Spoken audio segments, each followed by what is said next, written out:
Hey guys, welcome back to the channel, or if you're new, welcome. We're going to get back into more Q&As with Amber. We're now on to part 16, and honestly, I'm so happy that we're catching up, so I'm not going to keep you guys waiting too much. We're going to get straight into the video, get the answers over and done with, and then move on to some reaction videos.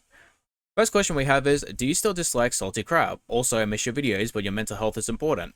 When it comes to Amber, I wouldn't really worry about her mental health all that much. Like, sounds bad, but like her mental health is directly tied to her relationships, and as long as it's going well, she's perfectly fine. But the moment that her relationship is going sour, that's when Amber brings out the anxiety, the depression, the BPD. Or if it's a situation in which she gets exposed and people are viewing her in a certain light, she's going to use her mental health and her disorders as an excuse to kind of either garner sympathy or end the conversation. Because if you're a person who judges other people's mental health and you criticize it, then you kind of it kind of leads into being like the social ideal of you being a bad person, because that's, you're not supposed to judge people's mental health. But then, though, it's a bunch of bull. It's usually just a bunch of bull.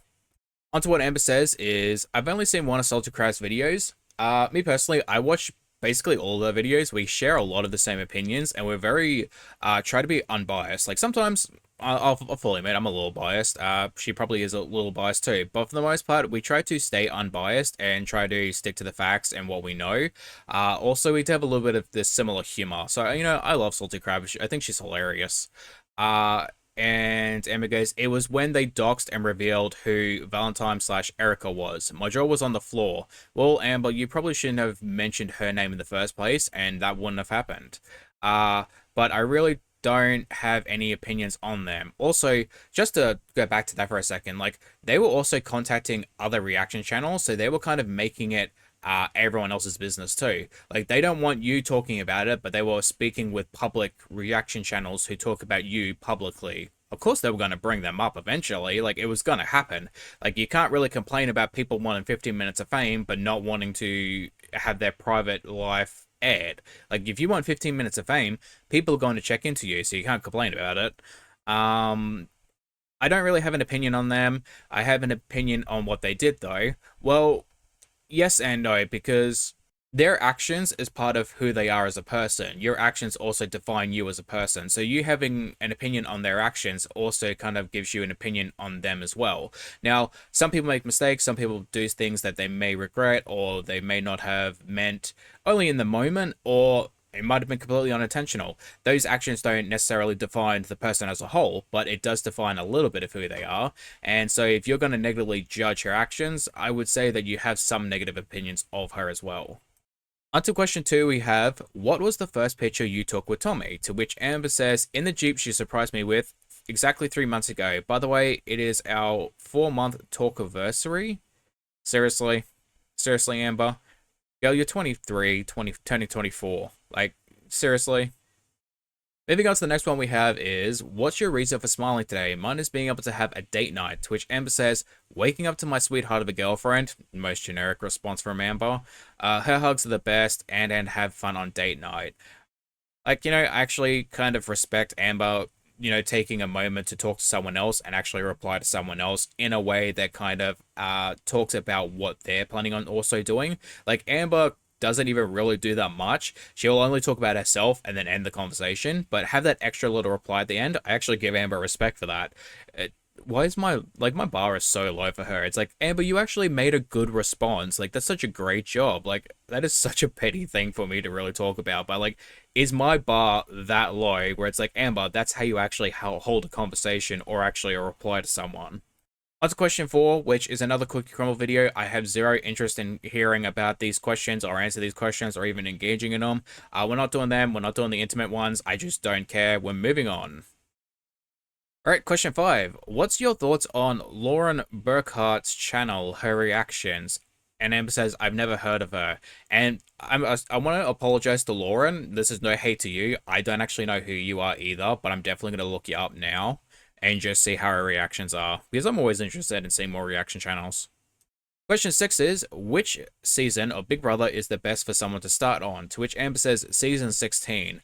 I don't think I've ever seen any TV show that has 16 seasons that's actually good. Like, no, after the 16 seasons, no. And I understand it's like a reality TV show, but I I don't think I've watched that since high school. I think honestly it got really lame after a while. But Amber says season 16 was really good, but it's the compilations of Frankie and Zach on YouTube that really do it for me. Okay. Moving on to question 7, we have, would you say you're a forgiving person? To which Amber has to strike her own ego and say, yes, I am, even when I shouldn't be. The thing is, Amber, you're not really a forgiving person. I've already spoken this multiple times. Amber forgives people on their bad actions to, 1, justify her own bad actions, or 2, to hold it over their head. Like, Amber's the type of person to hold things over their head, and she fully admitted it when she was, like, talking about Destiny and Beck, where she will hold money over their head and the things that she does for them over their head, ignoring the fact that they themselves have done far more for Amber than Amber has done for them. Like, that is the type of mentality Amber has. If you forgive someone so that way that you can forgive yourself or to hold it over their head, you're not a forgiving person. You're a manipulative person that has blackmail on them. That's not forgiving, Amber. Sorry guys if you can hear that in the background. That's just Banjo with Zoomies, so I'm going to probably let him out. He's got way too much energy right now. Moving on to question 8, we have, how do you deal with people constantly putting words in your mouth? The thing with Amber is, though, Amber doesn't truly say what she means. She says it in a very manipulative way. Like, take smoking, for example. Amber says that she smokes, but when she's saying that she didn't smoke, she manipulated the argument by saying, I don't smoke in this home, or nobody smokes in this home, meaning that they don't smoke inside the house itself, but they smoke outside. That's the argument that Amber was trying to make. Like, oh, me and wifey smoke, but wifey smokes outside. Or me and Beck smoke X, but, we smoke it outside. That's kind of her trying to be like, oh, we smoke, but not inside the house. And that's a way of manipulating the argument. And it's the reason why so many people kind of bare bones her words or read between the lines or really just decipher how she truly feels, because she's very poor at also just masking her true intentions or how she really feels. Like, Amber will say something and we can see through how she really feels. We can see what she truly feels on the inside. So she doesn't like that because she's very poor at hiding it. And she's also very poor at manipulating the argument because she's done it so much that now people instantly can tell when she's doing it. So she can complain about it as much as she wants, but it's really your own fault for people doing those things. To which Amber replies with, it's definitely exhausting. I undershare and people use it as an excuse to speculate and spread rumors, or I overshare and people say it's because I am lying and I can never win, so I just am me. The thing is, Amber, you overshare private things that you shouldn't be talking about, and you undershare things that people are going to speculate on, and you really should be giving the key details too. Like, you will come on and be like, I have this issue in my life that I don't want to speak about, knowing full well, after 11 years of YouTube, that people are going to speculate on it.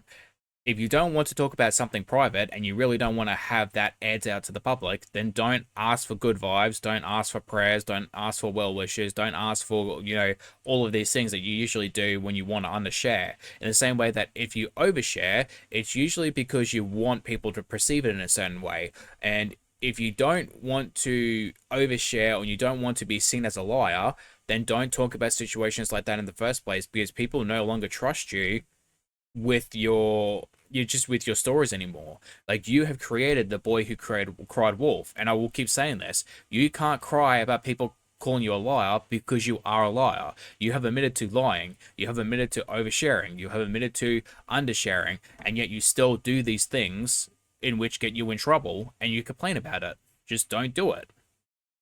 Moving on to question 9, we have, I want to be you for Halloween. This is like the 6th person who asked the exact same question. Like, why do people want to dress up as Amber for Halloween? And I feel like it's for shits and giggles, because I can't imagine anyone wanting to be dressing up or even cosplaying Amber for real. Like, there would have to be something seriously wrong with you if you want to do that.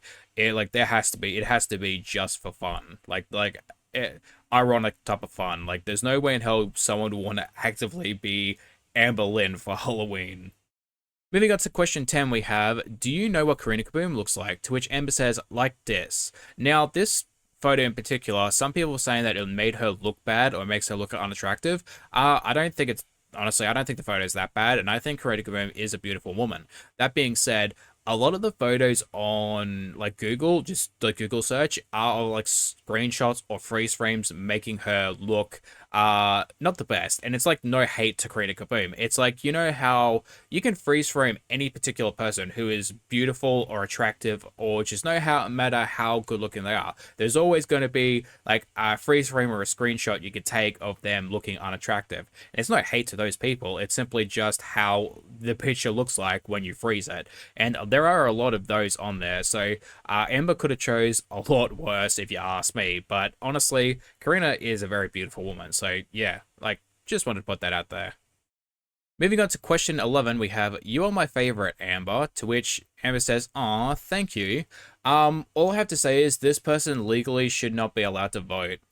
Just saying that they should not be allowed to vote on anything, just anything ever, especially when it comes to putting people in power. Question 11, we have, the last thing you bought no longer exists. What was it? So, like, no longer have it or it just no longer exists. To which Ember says, a new Lego. If it means, like, no longer have, like, definitely clothes.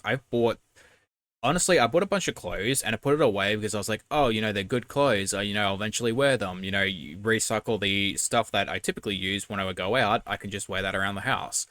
I had to get rid of like 90% of my clothing because it no longer fits. And I've still got a couple of, I used to fit into 5 and 6XL shirts. I walk around them like just in my house, and just go down to my knees now. Like they're basically dresses at this point. Question 13, we have, how did Tommy ask you to be her girlfriend? To which Em says, she said, I'd be lucky if you were mine. Ooh, Tommy, you're probably regretting that now, sweetheart. And then she asked me to be my girlfriend. It was really sweet. Like, Amber probably thinks that's like, oh, that's the most amazing thing. That's the best thing you could have, you know, asked. Like, I really appreciate that you think I am that amazing. Meanwhile, Tommy's like, well, none of the other girls responded, so you're up, Buttercup. Moving on to question 14, we have, how could you ever trust Alexis again? Be careful about who you let into your life.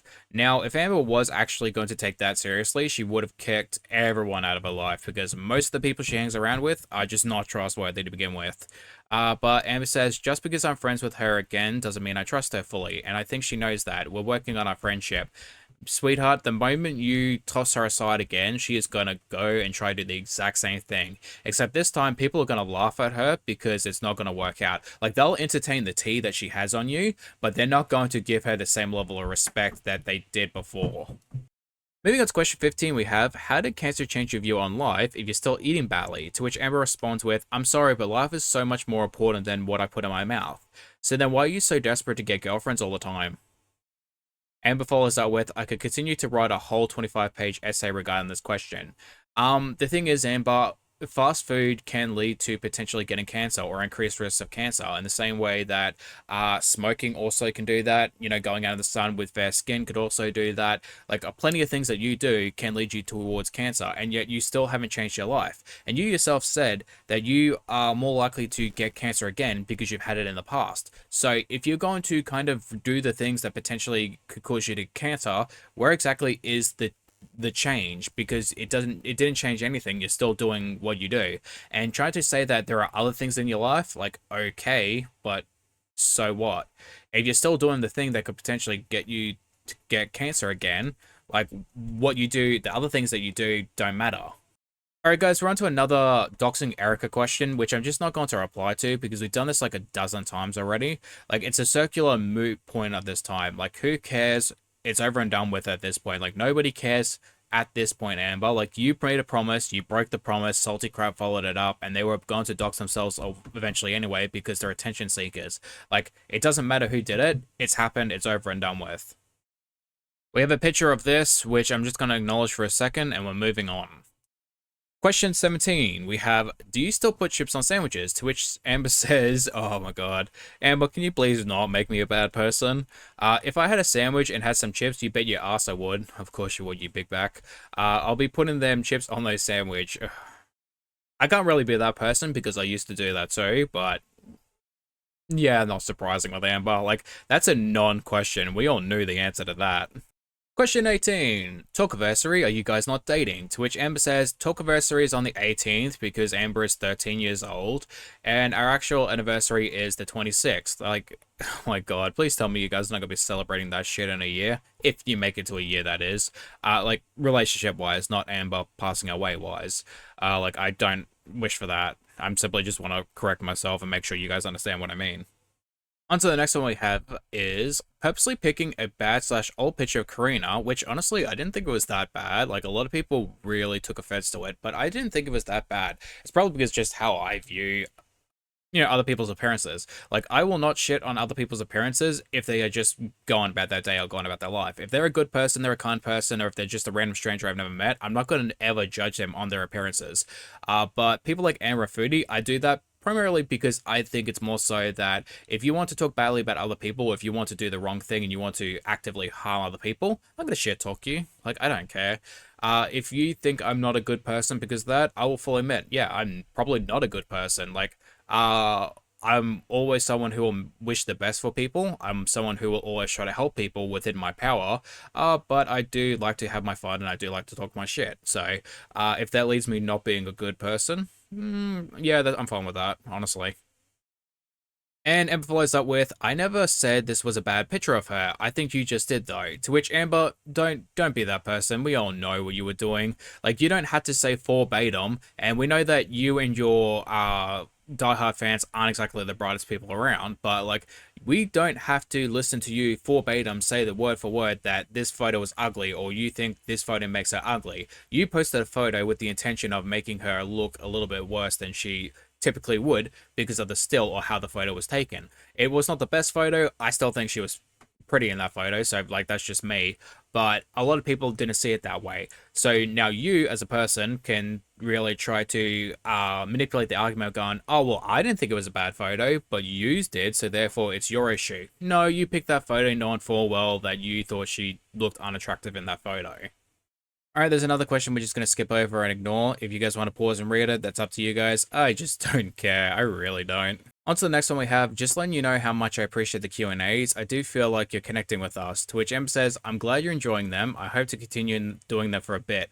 Now, Ember just picks the ones either she wants to argue with or the ones that are really just giving her ass pats. A lot of the questions that she kind of does want to answer, like people want her to answer, she's not really answering them. I feel like she's skipping over most of them. She says that she does pick them randomly, but I highly doubt it. She really searches through the ones that either give ass pats or the ones that she could really argue with, which is just so pointless. On to the next one we have is, if you could teleport anywhere in the world, Tommy could come to, where would you go? To which Ember says, Las Vegas or Greece. Now, I feel like Tommy may have Greek roots because I feel like Amber is really saying Greece. Either that or Tommy really wants to go to Greece because Amber has never really talked about it before. Like, Amber has zero interest in Greece, so I feel like it's more Tommy's influence for that. Amber's always been like Bora Bora, which it's surprising that she didn't even talk about it, as she hasn't really talked about it in ages. What brings you the most comfort? To which Amber says, peace. That is such a generic answer. Yeah, like, no shit. That's what most people find comfort in, like peace, solitude, being by themselves, or being with friends or family. Like, those are most basic things. Like, be a little bit more creative with your answers.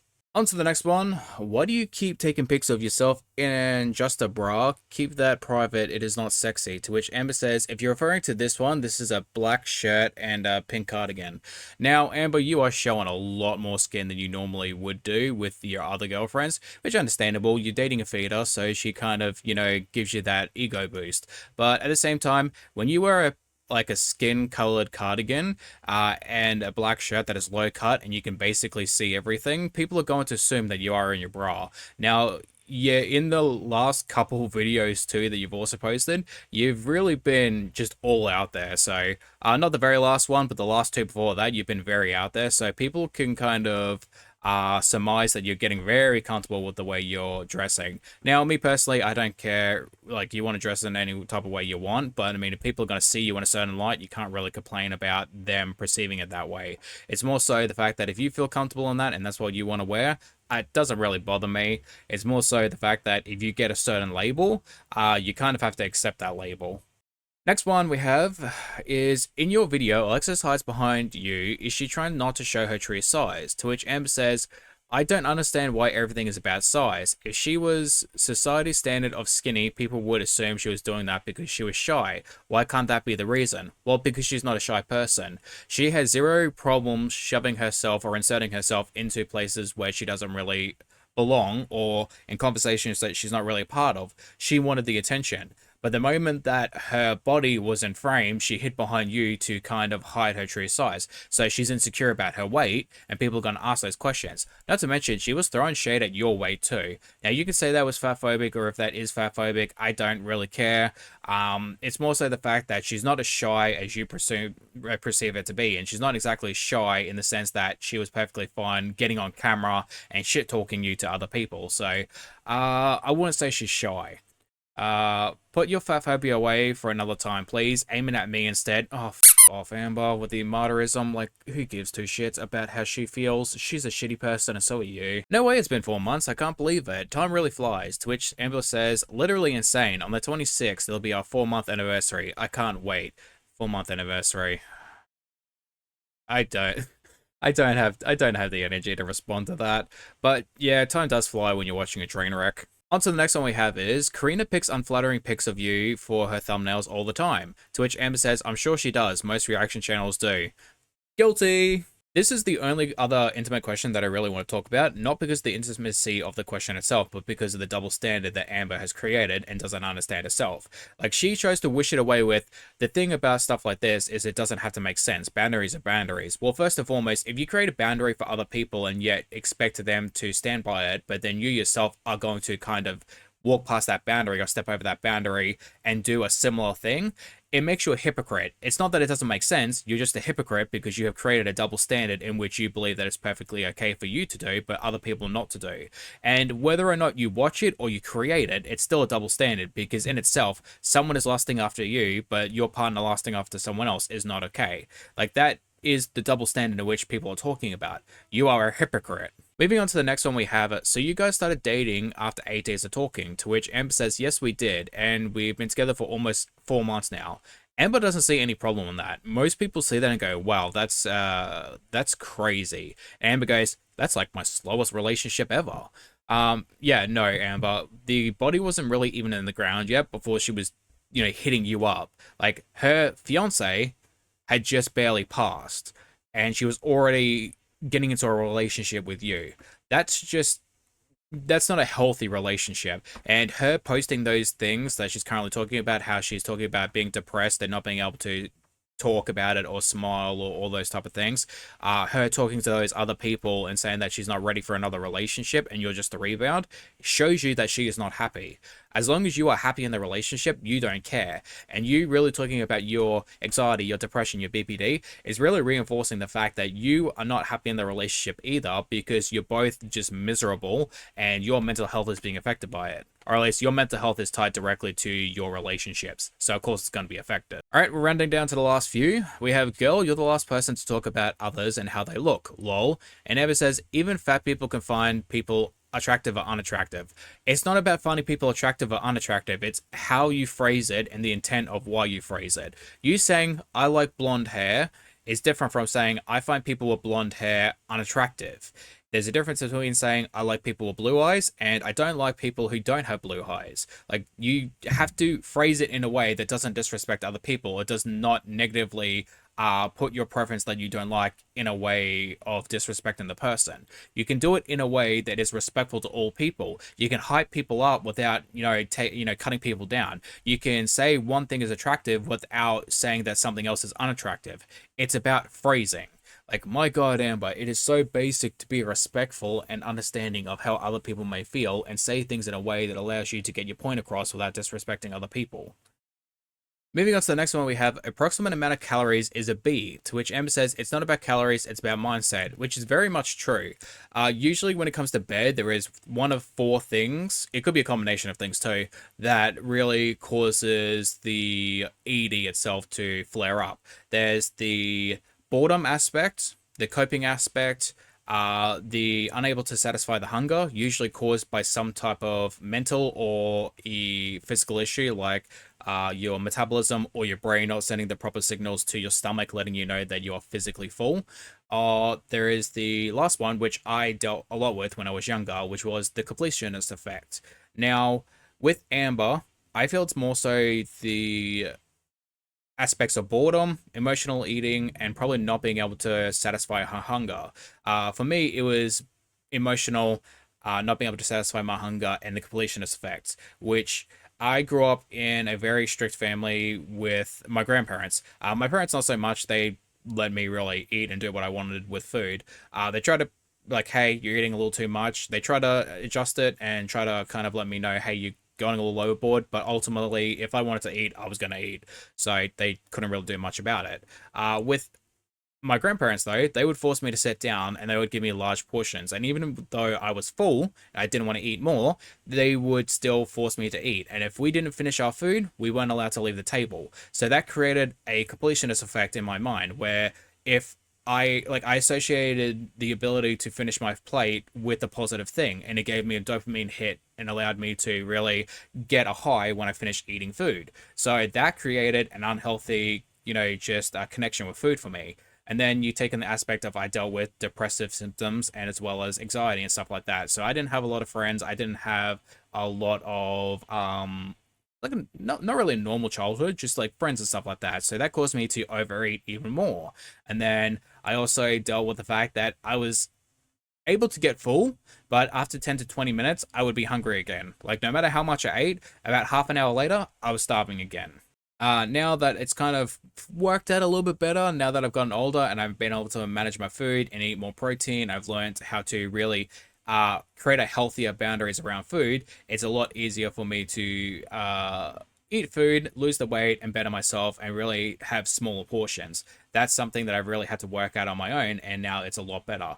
But with Amber, I don't think she's ever going to really figure that out because she doesn't have the basic knowledge of really looking at the problems and fixing it or adjusting it. She just wants it to be really wished away. And she's had the opportunity multiple times with Ozempic and the weight loss drugs or even surgery, and she's really screwed it up. Like, you can't really screw those things up that much, but somehow she managed to do it.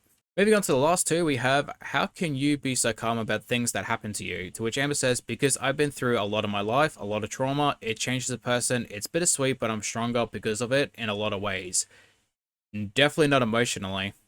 You are definitely very emotionally fragile. You will cry at the drop of a pen over some spilled milk or someone criticizing you. You draw everything up to hate, even the best of criticism that really respects you, people that respect you and gives you just the like mildest of criticisms, you will cry over it and label it hate. So definitely not emotionally. You are not emotionally or mentally strong. Moving on to the last one, we have, you are always the one to get asked out by your girlfriend. Why don't you initiate? Is it because of anxiety? To which she says, out of the 7 serious relationships I have been in, I was the one to ask in only one of those. It's not just an anxiety. It's always just happened that way. Plus, I think I prefer to be asked anyway. I think it's because Amber sees herself as the prize, and if you are not willing to ask her out or even go to that, like, if you're not willing to extend that olive branch to her or that type of invitation to her, then you're not worth her time, essentially. Like, you are being privileged with the ability to date her, essentially. At least that's what I perceive Amber's mindset to be. Plus, I also think it's a little bit of the fact that Amber can't take rejection, so you can't be rejected if you don't ask. Alright guys, this is going to be the end of Q&A 16. Thank you for watching, I hope you guys enjoyed the video, and as always, I hope to see you lovely people in the next one. Bye bye.